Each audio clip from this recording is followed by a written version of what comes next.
Bersama saya Azlin Arif dalam rentasan berita edisi 681. Antara paparan utama. Yang ingkar titah agung Perikatan Nasional, kata pemimpin amanah. Tommy Thomas nafi setuju lepaskan Riza Aziz. Pemimpin Bigots sila sedar diri.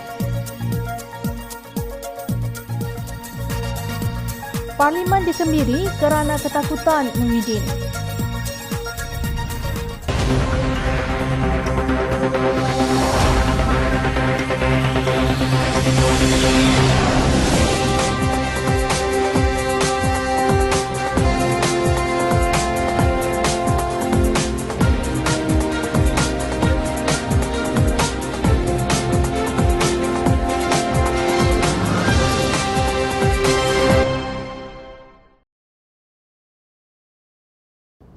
Assalamualaikum dan salam sejahtera.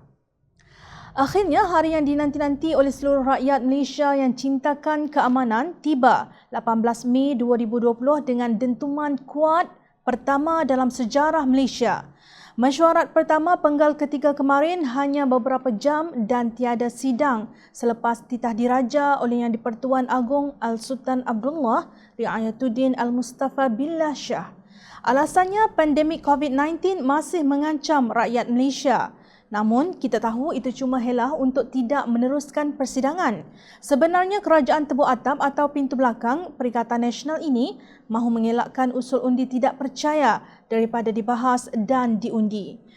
Susunan tempat duduk ahli-ahli Dewan Rakyat diatur oleh kaki tangan pejabat Setiausaha Dewan Rakyat, menunjukkan bahawa Tan Sri Muhyiddin Yassin seolah-olah mempunyai majoriti dengan sokongan 114 ahli parlimen.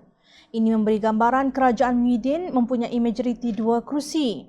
Sementara itu, blok pembangkang terdiri daripada 107 ahli Dewan Rakyat iaitu DAP 42, PKR 39, Amanah 11, Warisan 9, Bersatu 5 dan APCO 1.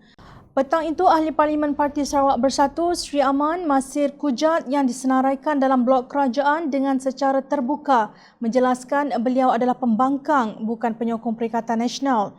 Justru blok kerajaan mempunyai 113 kerusi atau majoriti 1 kerusi. Namun, bilangan ini diragui kerana beberapa ahli parlimen yang diletakkan dalam blok kerajaan nampaknya masih mengambil sikap tunggu dan lihat sama ada bersama Perikatan Nasional atau sebaliknya. Antara mesej utama dalam titah diraja Sultan Abdullah ialah agar pemimpin politik tidak mengheret negara sekali lagi ke kancah politik tidak menentu. Mengulas mengenainya, Ahli Parlimen Shah Alam Khalid Abdul Samad menyifatkan semua peringatan yang diberikan oleh Yang di-Pertuan Agong semasa memberikan ucapan pembukaan parlimen tersebut semuanya tidak dipatuhi oleh Perikatan Nasional. Menurut Khalid, Yang di-Pertuan Agong menitahkan 3 peringatan utama iaitu menjadikan kerajaan yang bersih, tidak menggunakan isu perkauman dan agama serta berkhidmat seikhlas mungkin untuk rakyat ketika negara berhadapan COVID-19. Yang tak bersih adalah kerajaan Perikatan Nasional. Kerajaan inilah yang memberikan jawatan dan kedudukan kepada mereka yang sedang dibicarakan di mahkamah demi untuk mengikat sokongan mereka kepada kerajaan. Yang memainkan isu perkauman dan agama, kerajaan Perikatan Nasional juga. Mereka menjadikannya sebab kenapa perlukan kerajaan ini dengan menggunakan alasan perkauman dan agama. Yang tidak berkhidmat dengan ikhlas kepada rakyat, kerajaan inilah juga. Bantuan kewangan kepada rakyat ada masalah. Bantuan makanan tak sampai dengan baik dan bocor di tengah jalan.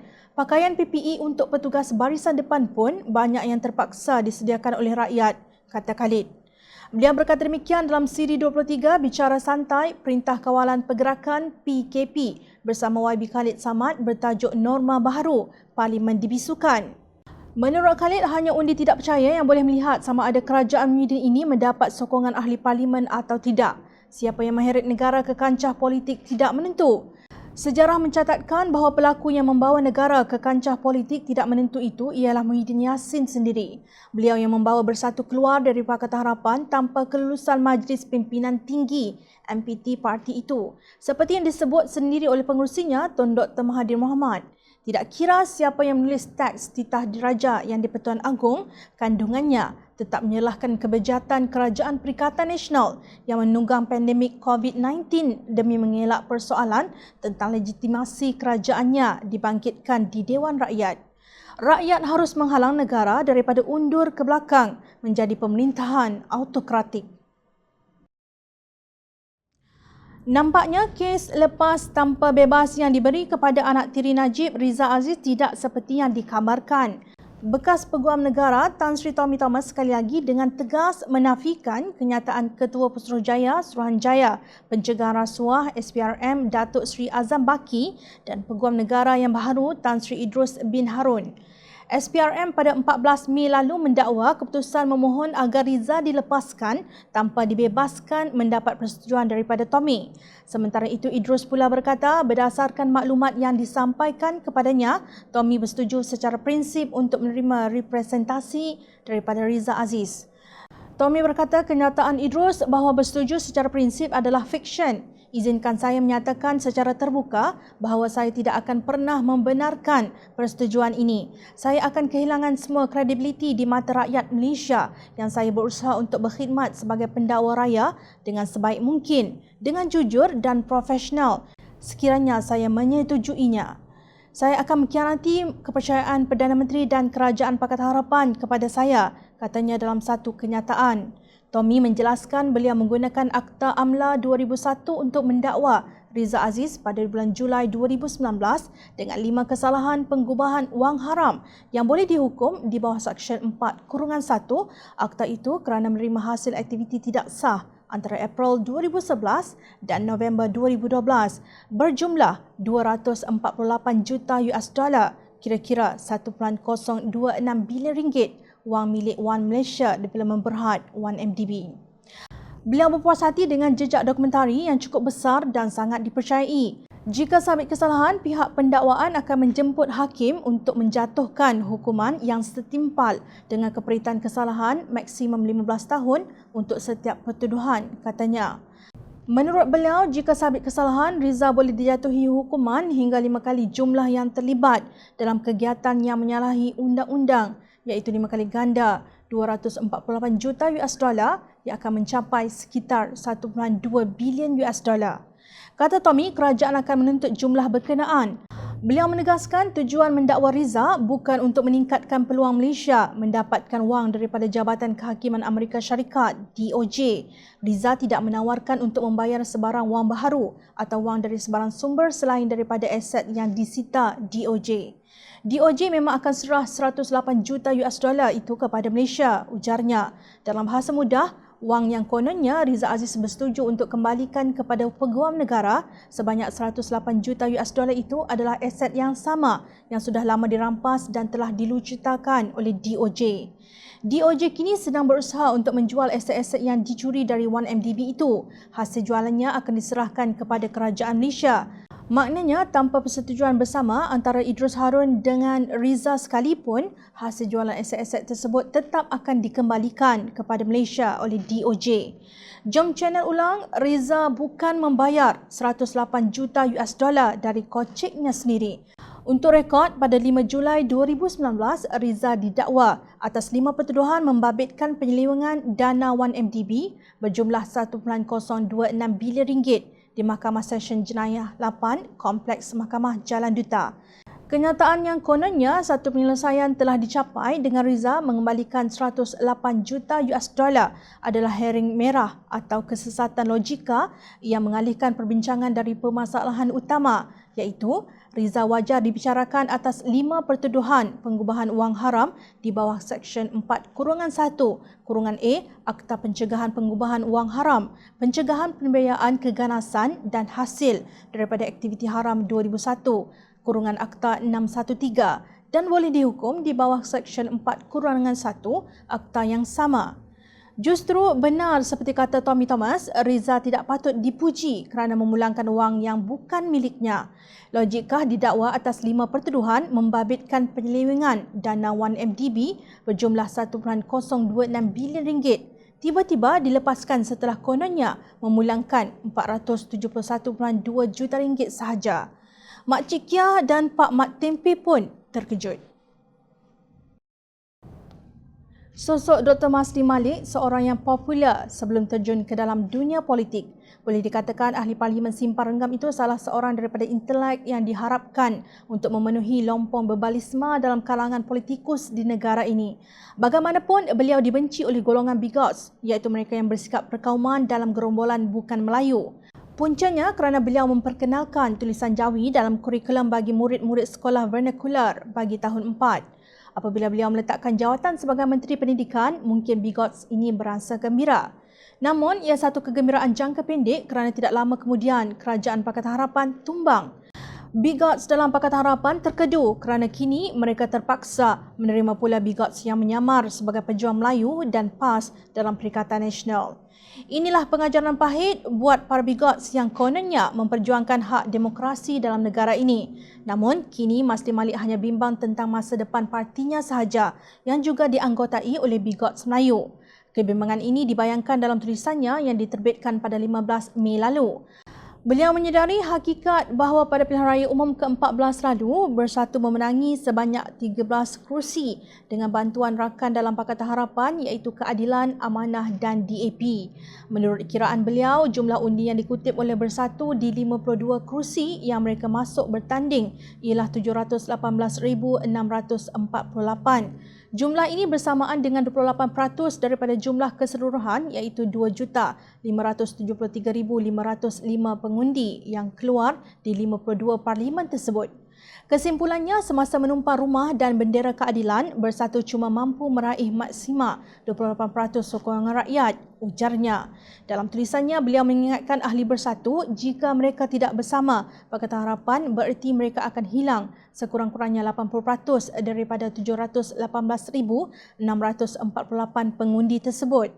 Menurut beliau, Bersatu dijanjikan bahawa Perikatan Nasional adalah baik untuk parti itu demi menghadapi pilihan raya umum ke-15. Maknanya yang pasti jika Bersatu benar-benar mahu kekal bersama UMNO dan PAS dalam Perikatan Nasional sewaktu pilihan raya umum ke-15, parti itu tidak akan mencabar Datuk Seri Najib Razak, Datuk Seri Zahid Hamidi, Datuk Seri Aziz Rahim dan Datuk Seri Tengku Adnan. Tentu ada maksud yang tersirat mengapa nama-nama yang syarat dengan pertuduhan penyelewengan itu disebutnya.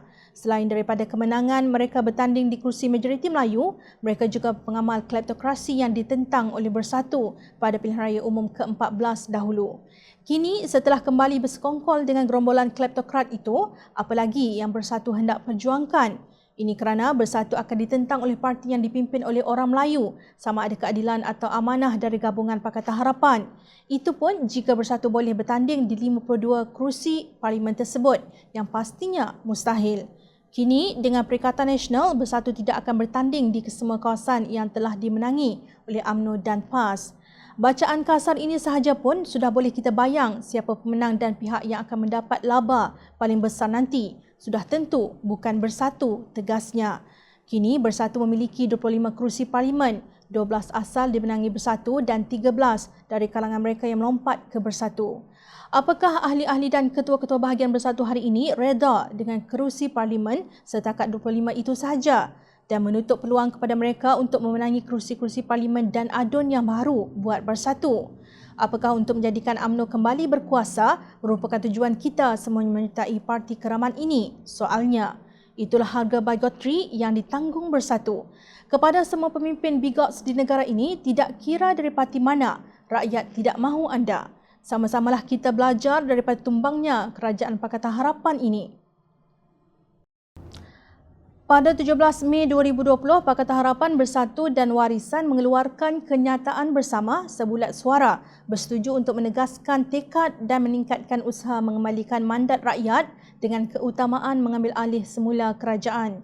Menurut kenyataan tersebut, ini ekoran wujudnya masalah keabsahan kerajaan yang berlaku akibat kegagalan Tan Sri Muhyiddin Yassin menguji sokongan beliau di kalangan ahli-ahli parlimen di parlimen pada hari berikutnya. Pemimpin-pemimpin tersebut juga menyuarakan kekhawatiran mereka terhadap tingkah laku Kerajaan Perikatan Nasional yang kelihatan cuba meraih sokongan dari kalangan ahli parlimen melalui pemberian jawatan dalam syarikat berkaitan kerajaan GLC serta duta-duta bertaraf menteri. Ini adalah amalan yang tidak baik dan merosakkan perjalanan reformasi institusi yang telah dimulakan lebih 22 bulan yang lalu. Kata kenyataan yang dikeluarkan bersama oleh Pengerusi Bersatu Tun Dr. Mahathir Mohamad, Presiden Keadilan Datuk Seri Anwar Ibrahim, Presiden Amanah Muhammad Sabu, Setiausaha Agung DAP Lim Guan Eng dan Presiden Warisan Datuk Seri Syafiee Apdal. Namun dengan begitu banyak ghanimah ditabur, Muhyiddin mengkembiri Parlimen kerana ketakutannya kepada gabungan pembangkang yang akan mencabar keabsahan gerombolannya yang membentuk kerajaan sejak 1 Mac lalu. Justru menarik untuk dikongsi tulisan pengarah pendidikan politik DAP merangkap pengurusi DAP Johor Liu Chin Tong yang menggunakan istilah parlimen dikembiri itu. Menurut Chin Tong, jika gabungan Pakatan Harapan, PLAS, Keadilan, Amanah, DAP, Warisan dan kumpulan Tun Dr. Mahathir Mohamad dalam bersatu boleh kekal teguh bersama, Muhyiddin akan mungkin harus memilih antara dua. Pertama, adakan pilihan raya umum dan dapatkan mandat baru yang mungkin membawa bala kepada Muhyiddin dan Datuk Seri Azmin Ali, tapi tentunya menggembirakan UMNO. Kedua, letak jawatan dan biarkan Yang di-Pertuan Agong melantik kerajaan baru terutamanya jika beliau gagal meluluskan Belanjawan 2021. Saya tidak menolak kebarangkalian lain termasuk membungkam demokrasi berparlimen secara keseluruhannya, ujar Chin Tong dalam tulisannya. Namun, beliau yakin selagi mana Pakatan Harapan PLAS kekal bersama, Muhyiddin akan sangkut dan tidak dapat bergerak. Muhyiddin telah melengahkan persidangan parlimen dari 9 Mac ke 18 Mei sebagai taktik memberi ruang waktu supaya mereka dapat membeli bilangan ahli parlimen secukupnya untuk mendapat majoriti selesa, kata Chin Tong. Tetapi objektif tersebut sudah ternyata gagal. Kata Chin Tong, tindakan Muhyiddin menunjukkan beliau takut untuk mengadakan sidang parlimen. Penurunan pangkat Setiausaha Dewan Rakyat Ridwan Rahmat 5 hari sebelum sidang penting 18 Mei adalah isyarat kerajaan sedang panik. Dalam surat bertarikh 17 April kepada ahli-ahli parlimen, sepatutnya berlangsung beberapa undian prosedur seperti penggantungan peraturan mesyuarat dan undian untuk menangguhkan perbahasan titah diraja pada sidang Julai. Pengundian prosedur adalah bersifat teknikal yang tidak ada akibat politik. Tetapi, kenapa undian begitu pun digeruni kerajaan? Jawapannya mudah sahaja. Kerajaan tidak dapat menentukan bilangan kerusi yang mereka ada dan keadaan mereka goyah, tegas Chin Tong. Selepas ahli parlimen Sri Aman mengeluarkan kenyataannya tidak menyokong Perikatan Nasional, gerombolan itu cuma ada 113 kerusi. Menurut Chin Tong, walaupun kerajaan boleh membuli Speaker Parlimen supaya tidak membenarkan usul undi tidak percaya masuk ke dalam aturan mesyuarat, setiap satu undian di parlimen berisiko menunjukkan kerajaan tidak memiliki majoriti. Semakin lama beliau menunggu, semakin gigihlah UMNO mencekik dan menekan Muhyiddin, kata Chin Tong. Dunia sedang memahati ratusan kes penyelewengan sedang dihadapi oleh pemimpin UMNO seperti bekas Perdana Menteri Datuk Seri Najib Razak, bekas Timbalan Perdana Menteri Datuk Seri Ahmad Zahid Hamidi, bekas Menteri Wilayah Persekutuan Datuk Seri Tengku Adnan, bekas Ketua Menteri Sabah Datuk Seri Musa Aman, ahli Parlimen Kinabatangan Datuk Bom Muhtaradin, bekas Pengerusi Felda Tan Sri Isa Samad dan bekas Pengerusi Lembaga Tabung Haji Datuk Seri Aziz Rahim. Adakah mereka akan jadi taruhan untuk memeras ugut Muhyiddin setelah ghanimah GLC seperti tidak mencukupi untuk membeli kesetiaan? Maknanya setelah mengkembiri parlimen, adakah badan kehakiman juga akan dikembirikan? Jom Channel harap tidak. Rakyat memerhati. Teruskan layari kami di Jom Channel untuk mendapatkan berita politik tanah air. Saya Azlin Arif, terima kasih. Assalamualaikum dan salam sejahtera.